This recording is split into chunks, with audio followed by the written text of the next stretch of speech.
Hello everyone. आज के video में हम बात करने वाले हैं ड्रोसोफिला में डोर्सल वेंट्रल एक्सिस के फॉर्मेशन के बारे में। डोर्सल एंड वेंट्रल एक्सिस बात करते हैं। अगर हम ड्रोसोफिला की, तो ड्रोसोफिला में एक्सिस फॉर्मेशन दो तरीके से देखा जाता है। अगर हम ड्रोसोफिला फ्लाई के बारे में बात करें तो यहाँ पे जो एक्सिस फॉर्मेशन होता है वो होता है एंटीरियर पोस्टीरियर एक्सिस फॉर्मेशन और डोर्सल वेंट्रल एक्सिस फॉर्मेशन। तो इनिशियली अगर हम एंटीरियर पोस्टीरियर एक्सिस की बात करें तो यहाँ पे कुछ एक जीन्स होते हैं, वो जीन्स के ग्रेडियंट के बेसिस पे यहाँ एंटीरियर पोस्टीरियर एक्सिस का फॉर्मेशन होता है। ग्रेडियंट क्या होता है? ग्रेडियंट का मतलब होता है कि कुछ एक चीज़ ऐसी होंगी, कुछ एक पॉइंट्स ऐसे होंगे जहाँ पे कंसंट्रेशन ज़्यादा होगी और कुछ पॉइंट्स ऐसे होंगे जहाँ पे कंसंट्रेशन बहुत कम होगी। तो कुछ इस तरीके का ग्रेडियंट होता है ड्रोसोफिला में एंटीरियर और पोस्टीरियर एक्सिस के फॉर्मेशन के लिए। ये है एंटीरियर एक्सिस और ये है पोस्टीरियर एक्सिस। अगर एंटीरियर एक्सिस की बात करें हम ये वाले एरिया की, तो यहाँ पे आप देख सकते हैं सबसे ज़्यादा कंसंट्रेशन है और यहाँ पे सबसे कम कंसंट्रेशन। सेम पोस्टीरियर में बात करें, यहाँ पे सबसे ज़्यादा कंसंट्रेशन है और यहाँ पे सबसे कम कंसंट्रेशन देखने को मिल रही है। तो होता क्या है एक्चुअली, यहाँ पे दो जीन्स होते हैं, बाइक्वाइड एंड हंचबैक। ये दो जीन्स ऐसे होते हैं जो कि एंटीरियर एक्सिस के फॉर्मेशन में हेल्प करते हैं और एकदम टर्मिनल, एंटीरियर के टर्मिनल की बात करें, यहाँ पे इनकी कंसंट्रेशन ग्रेडियंट बहुत ज़्यादा होती है। जबकि अगर हम पोस्टीरियर की बात करें तो यहाँ पे जो जीन्स होते हैं वो होते हैं नैनोज एंड काउडल। ये पोस्टीरियर एक्सिस के फॉर्मेशन में हेल्प करते हैं। अब एंटीरियर पोस्टीरियर एक्सिस का फॉर्मेशन तो हो गया, लेकिन जो बेसिकली हम पढ़ने वाले हैं वो पढ़ने वाले हैं डोर्सल वेंट्रल एक्सिस का फॉर्मेशन। तो डोर्सल वेंट्रल एक्सिस के फॉर्मेशन में क्या है एक्चुअली, ये जैसा नॉर्मल एंटीरियर पोस्टीरियर में ग्रेडियंट होता है वैसे नॉर्मल ग्रेडियंट के बेसिस पे नहीं होता है। यहाँ पे कुछ एक मूवमेंट होता है, जो प्रोटीन्स हैं, जो जीन्स हैं, उनमें मूवमेंट के बेसिस पे फॉर्मेशन एक्सिस का देखा जाता है। तो वो हम डिटेल में पढ़ते हैं। Okay, so I will talk about the dorsal ventral axis formation. Dorsal and ventral axis formation. Axis formation in Drosophila. Drosophila में ही हमें ये डिटेल में पढ़ने होता है। तो यहाँ पर भी अगर हम बात करें डोर्सल वेंट्रल एक्सिस के फॉर्मेशन के लिए, तो कुछ एक जीन्स होते हैं, जीन्स के बेसिस पे ही फॉर्मेशन होता है। तो कौन कौन से जीन्स होते हैं एक बार हम पहले उन पे नजर डालते हैं। ड्रोसोफिला में एक्सिस के फॉर्मेशन के लिए जो पहला जीन है वो होता है डोर्सल। डोर्सल खुद ही एक जीन है, लेकिन डोर्सल के बारे में सबसे इंपॉर्टेंट चीज ये है कि जो डोर्सल है वो वेंट्रल एक्सिस का फॉर्मेशन करा रहा है। जो डोर्सल है वो डोर्सल एक्सिस का फॉर्मेशन नहीं कराता। फिर डोर्सल एक्सिस का फॉर्मेशन कैसे होता है? डोर्सल एक्सिस के फॉर्मेशन के लिए जो जीन्स होते हैं वो आता है गुरकेन। ये जीन जो है ये जो डोर्सल एक्सिस है उसके फॉर्मेशन में हेल्प करता है। अब गुरकेन क्या है, ये डायरेक्टली वर्क नहीं कर पाता, इसको चाहिए होता है एक रिसेप्टर। तो रिसेप्टर कौन सा होता है यहाँ पे? एक रिसेप्टर होता है टॉर्पीडो। टॉर्पीडो से जुड़ने के बाद में, बाइंड करने के बाद में गुरकेन क्या कराता है? डोर्सल एक्सिस का फॉर्मेशन कराता है। अब सबसे पहले हम देखेंगे वेंट्रल एक्सिस के बारे में। तो अगर हम वेंट्रल एक्सिस की बात करें तो वेंट्रल एक्सिस में फॉर्मेशन कौन करा रहा है? डोर्सल। तो डोर्सल जो है, अगर हम ड्रोसोफिला की बात करें, अगर इस तरीके का कुछ बॉडी है तो ये डोर्सल एक्सिस है और ये वेंट्रल फॉर्म होता है। तो जो वेंट्रल साइड में सेल्स होती हैं वहां पे डोर्सल का फॉर्मेशन होता है। अब डोर्सल जो है, डोर्सल एक प्रोटीन या एक जीन के द्वारा अफेक्टेड रहता है। यहाँ पे एक जीन होता है कैक्टस, ये है कैक्टस। कैक्टस क्या करता है? डोर्सल को बाइंड करके रखता है, इसको पकड़ के रखता है। और कैक्टस जीन के साथ में जब तक डोर्सल बाइंड है तब तक डोर्सल एक्टिविटी अपनी नहीं परफॉर्म कराता है। तो कैक्टस से जैसे ही फ्री होगा, डोर्सल अलग होगा, कैक्टस अलग होगा, तो डोर्सल अपनी एक्टिविटी परफॉर्म करेगा, डोर्सल फ्री हो जाएगा और डोर्सल फ्री होगा तो क्या करेगा? ये वेंट्रल एक्सिस का फॉर्मेशन करा देगा। तो इस तरीके से तो फॉर्मेशन होता है वेंट्रल एक्सिस का।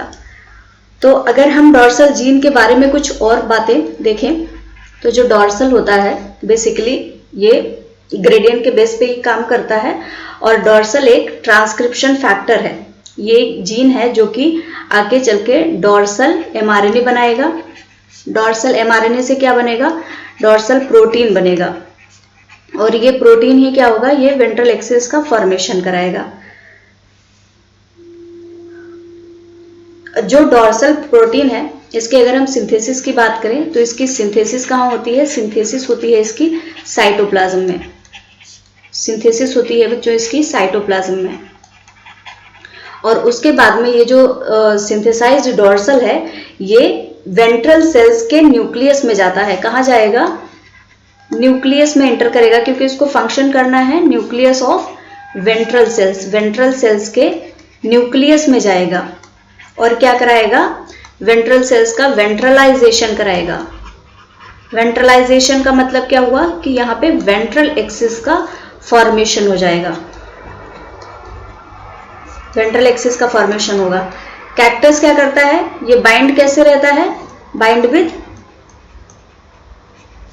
ये कैक्टस के साथ में अटैच्ड रहता है और जब भी वेंट्रल एक्सिस का फॉर्मेशन होना होता है उस टाइम पे जो कैक्टस है, कैक्टस का फॉस्फोराइलेशन होता है। ये जो कैक्टस है इसका हो जाएगा फॉस्फोराइलेशन। फॉस्फोराइलेशन मतलब addition of phosphate. Phosphate group यहाँ पे जैसे ही अटैच होगा तो जो डॉर्सल है डॉर्सल फ्री हो जाएगा और डॉर्सल वेंट्रल एक्सिस का फॉर्मेशन करा देगा। अब हम दूसरे जीन्स की बात करेंगे। दूसरे जीन्स कौन से थे हमारे? Gurken and torpedo. Gurken and torpedo. तो गुरकन क्या है? बेसिकली गुरकन डोर्सल एक्सिस के फॉर्मेशन में हेल्प करता है। जो गुरकन है वही डोर्सल एक्सिस के फॉर्मेशन के लिए रिस्पॉन्सिबल है और ये बनता कहाँ है? ये oocyte में, जो oocyte है ड्रोसोफिला का, वहां पे इसका सिंथेसिस होता है। अब जो गुरकन है, गुरकन अगेन ये एमआरएनए बनाएगा। गुरकन एमआरएनए बनेगा और गुरकन एमआरएनए से क्या बनेगा? प्रोटीन बन जाएगा। गुरकन प्रोटीन बन जाएगा। अब ये गुरकन प्रोटीन जो बन गया, ये गुरकन प्रोटीन क्या करेगा? इसको रिसेप्टर चाहिए होता है। ये प्रोटीन एक लाइगेंड की तरह वर्क करेगा और लाइगेंड को चाहिए होता है रिसेप्टर फंक्शन करने के लिए। तो यहाँ पे रिसेप्टर कौन है? ये रिसेप्टर है टॉर्पिडो। टॉर्पिडो, टॉर्पिडो कहाँ प्रेजेंट रहता है? टॉर्पिडो प्रेजेंट रहता है फॉलिकुलर सेल्स में। फॉलिकुलर सेल्स की अगर मैं लोकेशन बताऊं आपको, अगर हम बात करें कि ये है ड्रोसोफिला की बॉडी, तो इनिशियली जब डेवलपमेंट हो रहा होता है तो यहाँ पे कुछ इस तरीके से नर्व सेल्स होती हैं और कुछ एक फॉलिकुलर सेल्स यहाँ पे प्रेजेंट होती हैं। तो इन्हीं फॉलिकुलर सेल्स पे ये टॉर्पिडो रिसेप्टर्स जो है वो प्रेजेंट रहते हैं। तो जो गुरकन प्रोटीन है इन्हीं रिसेप्टर्स से जाके बाइंड कर जाती है। गुरकन बेसिकली जो है oocytes में एक्टिव होता है और गुरकन प्रोटीन क्या करता है? डोर्सल एक्सिस का फॉर्मेशन कराएगा। तो अब फॉर्मेशन कैसे होता है हम वो देखते हैं। प्रॉपर क्या कैस्केड चलता है, सिग्नलिंग कैस्केड, वो हम बात करें तो हम बात करेंगे सिग्नलिंग की।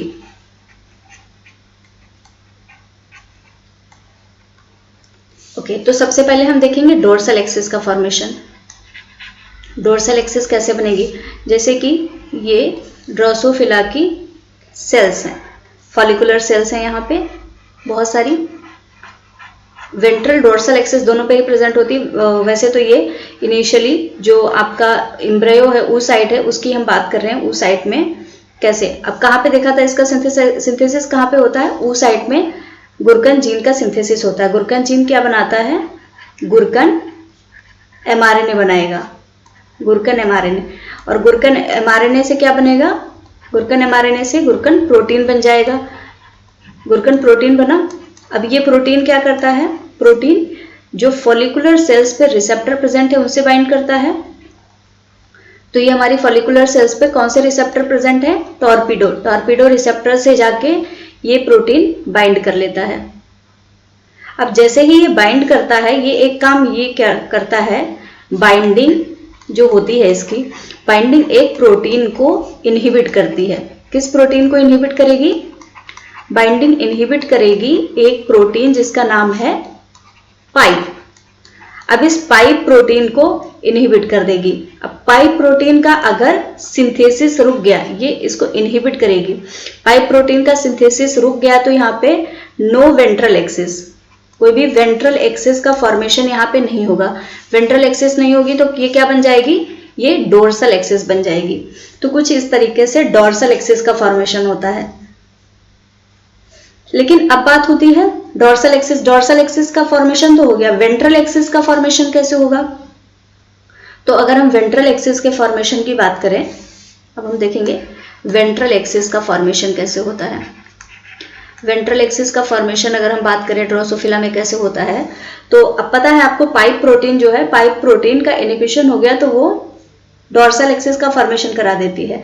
लेकिन अगर ये पाइप प्रोटीन इनहिबिट नहीं है, पाइप प्रोटीन इनहिबिटेड नहीं है मतलब गुरकन mRNA से जो गुरकन प्रोटीन बनती है वो टॉर्पीडो से बाइंड नहीं हुई। अगर टॉर्पीडो से बाइंड नहीं हुई तो पाइप क्या है, पाइप एक्टिव रहेगा क्योंकि इसका इनहिबिशन नहीं होगा। तो अब जब पाइप प्रोटीन एक्टिव है तो पाइप प्रोटीन क्या करता है, ये दूसरी प्रोटीन को एक्टिवेट कराता है। अब यहाँ पे प्रॉपर सिग्नलिंग कैस्केड बनता है, ये एक्टिवेट कराता है जीडी या फिर इसको हम बोलते हैं गैस्ट्रुलेशन डिफेक्टिव। अगर मैं इसकी फुल फॉर्म की बात करूं तो इसका फुल फॉर्म होता है गैस्ट्रुलेशन डिफेक्टिव, इसको एक्टिवेट करेगा। अब ये जो जीडी है ये सारे फॉस्फोराइलेशन या जो प्रोटीन है उसके ब्रेकडाउन से, कुछ इस तरीके की प्रोटीन होती है इसका ब्रेकडाउन हो जाता है। ब्रेकडाउन होने से जीडी एक्टिवेट हो गया। अब जीडी क्या करता है, सेम प्रोसेस से अगली प्रोटीन को एक्टिवेट कराता है। अगली प्रोटीन कौन सी है, दैट इज स्नेक। इस थोड़ा सा कॉम्प्लिकेटेड है जरा सा, बट इजिली समझ में आ जाएगा एक बार अगर आप समझेंगे। तो ये स्नेक को एक्टिवेट कराता है। स्नेक क्या करेगा, अगली प्रोटीन है एस्टर को एक्टिवेट कराता है। अब ये सारी चीजें कहाँ चल रही हैं, ये सारी चीजें चल रही हैं नॉर्मल साइटोप्लाज्म में, क्योंकि हमने देखा था इसकी सिंथेसिस जो डोर्सल की है इसकी साइटोप्लाज्म में होती है और ये फिर न्यूक्लियस में एक्सप्रेस होने के लिए जाता है। तो जो एस्टर है, एस्टर ये अगली प्रोटीन को एक्टिवेट कराता है जिसका नाम है स्पैजल। अब स्पैजल एक्टिवेट हो गया। स्पैजल का क्या होता है, फॉलिकुलर सेल्स पे रिसेप्टर प्रेजेंट होते हैं जिनका नाम होता है टोल। अब ये स्पैजल जाएगा और स्पैजल टोल से बाइंड हो जाएगा। स्पैजल टोल से बाइंड होता है तो ये क्या कराते हैं, एक्टिवेशन कराते हैं एक प्रोटीन का जो कि है ट्यूब एंड पेले। ये दो प्रोटीन एक साथ में अटैच्ड रहती हैं, tube and pelle. Tube and pelle का अगर एक्टिवेशन हो गया तो ट्यूब एंड पेले का वर्क क्या होता है कि जो डोर्सल है, डोर्सल और कैक्टस, ये क्या है, ये है डोर्सल और डोर्सल के साथ में इसको पकड़ के रखा हुआ है कैक्टस। तो डोर्सल और कैक्टस जो एक साथ में है, ट्यूब और पेले जाते हैं और इस कैक्टस का फॉस्फोराइलेशन करा देते हैं। कैक्टस का क्या कराएंगे, फॉस्फोराइलेशन। अब यहाँ पे फॉस्फेट ग्रुप का एडिशन होते ही ये जो डोर्सल और कैक्टस हैं ये अलग हो जाते हैं। डोर्सल अलग हो गया और जो फॉस्फोराइलेटेड कैक्टस है वो अलग हो गया। ये है डोर्सल, ये है कैक्टस। अब जैसे ही डोर्सल फ्री होता है इसके पास में क्या होता है, अब यहाँ पे है हमारा न्यूक्लियस। फंक्शन करने के लिए इसको न्यूक्लियस में जाना पड़ता है। तो डोर्सल जैसे ही फ्री होता है डोर्सल चला जाता है न्यूक्लियस में। ये है हमारा न्यूक्लियस और यहाँ पे कौन आ गया, यहाँ पे आ गया डोर्सल। अब ये न्यूक्लियस में जाता है डोर्सल तो क्या कर जाता है, इसका एक्सप्रेशन हो जाता है। एक्सप्रेशन किस फॉर्म में होता है, किसी भी चीज का एक्सप्रेशन होता है प्रोटीन के फॉर्म में, और एक्सप्रेशन हो जाएगा तो यहाँ पे क्या बनेगा, वेंट्रल सेल। अब जो सेल है उसका वेंट्रलाइजेशन होगा। सेल ऑलरेडी है, सेल का क्या हो जाता है, इसी को हम बोलते हैं वेंट्रलाइजेशन होना। तो यहाँ पे सेल का वेंट्रलाइजेशन हो गया है। तो इस तरीके से डोर्सल एंड वेंट्रल एक्सिस का फॉर्मेशन होता है ड्रोसोफिला में। उम्मीद है आपको समझ में आया होगा। एक बार अगर हम समराइज करने की कोशिश करें तो डोर्सल में क्या होता है, डोर्सल प्रोटीन क्या है, गर्कन प्रोटीन अगर एक्टिव है तो ये जाके क्या करती है, गर्कन प्रोटीन जाके बाइंड करेगी टॉर्पीडो से। टॉर्पीडो क्या करेगा, पाइप को इनहिबिट करेगा। पाइप को इनहिबिट करेगा तो क्या होगा, डोर्सल एक्सिस का फॉर्मेशन हो जाएगा। और वेंट्रल एक्सिस की अगर हम बात करें, वेंट्रल एक्सिस में सिग्नलिंग कैस्केड चलेगा, पाइप एक्टिव होगा, पाइप एक्टिव होगा तो ये बहुत सारी प्रोटीन्स को एक्टिवेट करेगा, पूरा इसका सिग्नलिंग कैस्केड चलेगा। ये सिग्नलिंग कैस्केड क्या करेगा, सिग्नलिंग कैस्केड ये आपके डोर्सल को फ्री करा देगा।